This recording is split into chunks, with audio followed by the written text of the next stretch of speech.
Parking విషయంలో ప్రభుత్వం సంచలన నిర్ణయాలు తీసుకోబోతుంది. ఏంటంటే అక్రమ పార్కింగ్ చేశారా ఇక టోయింగే. రోజువారీ పార్కింగ్ ఫీజులు సైతం పెంచే విధంగా రవాణా శాఖ ప్రభుత్వానికి నివేదిక అందించింది. బ్రేక్ డౌన్ అయిన వాహనాలను రోడ్డుపై వదిలేస్తే కఠిన చర్యలంటూ ప్రభుత్వం హుకుం. పీపీపీ విధానంలో యార్డుల ఏర్పాటు, ముసాయిదా పాలసీ రూపకల్పన ప్రభుత్వానికి పంపిన రవాణా శాఖ.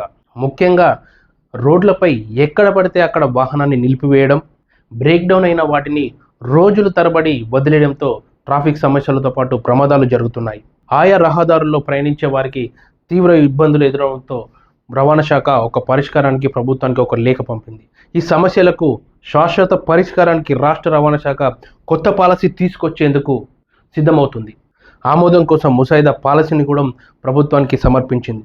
రోడ్డు ప్రమాదాలు నియంత్రణ, ట్రాఫిక్ సమస్యల పరిష్కారం కోసం సుప్రీంకోర్టు ఆదేశాల మేరకే ఈ ముసాయిదాను రూపొందించినట్లు రవాణా శాఖ వివరించింది. ప్రభుత్వ ఆమోదం తర్వాత ఈ ముసాయిదా పాలసీపై ప్రజల నుంచి కూడా సూచనలు స్వీకరిస్తుంది. అభ్యంతరాలు ఏమైనా ప్రజల నుండి అభ్యంతరాలు ఎదురవుతాయా, మరి ప్రభుత్వానికి సహకరిస్తారా అంటే వారి సూచనలు కూడా స్వీకరించి ఆ తర్వాతనే కొత్త పాలసీ అమల్లోకి తీసుకువచ్చే అవకాశాలు ఉన్నాయి. మరి రోడ్లపై ఎప్పుడైనా వాహనం వదిలేసి వెళ్ళారా, ఇక అధికారులు ఖచ్చితంగా స్వాధీనం చేసుకుంటారు. సాధారణంగా ఇప్పుడైతే మనం నో పార్కింగ్ వంటి జరిమానాలు చెల్లించి వాహనాన్ని తెచ్చుకుంటున్నాం. కానీ కొత్త విధానంలో మాత్రం ఖర్చులు, జరిమానాలు తడిసి మోపడవుతాయి.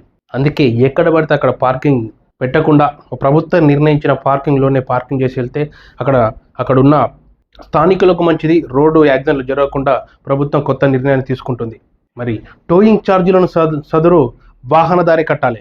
అంటే బండి తీసుకెళ్ళినా కూడా ఆ ఛార్జ్ కూడా వాహనదారే కట్టాలి.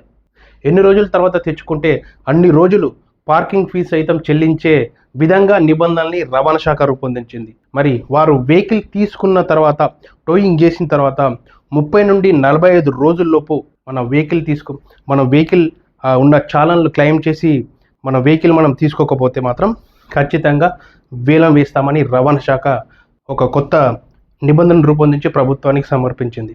ఇకనైనా ఎక్కడ పడితే అక్కడ ట్రాఫిక్ ఇబ్బంది కలగకుండా, ఎక్కడ పడితే అక్కడ వెహికల్ని పార్కింగ్ చేయకుండా ప్రభుత్వానికి సహకరించి ప్రమాదాన్ని నివారించేలా మనం కూడా తగిన చర్యలు తీసుకుందాం. మీరేమనుకుంటున్నారో కామెంట్ రూపంలో తెలియజేయండి.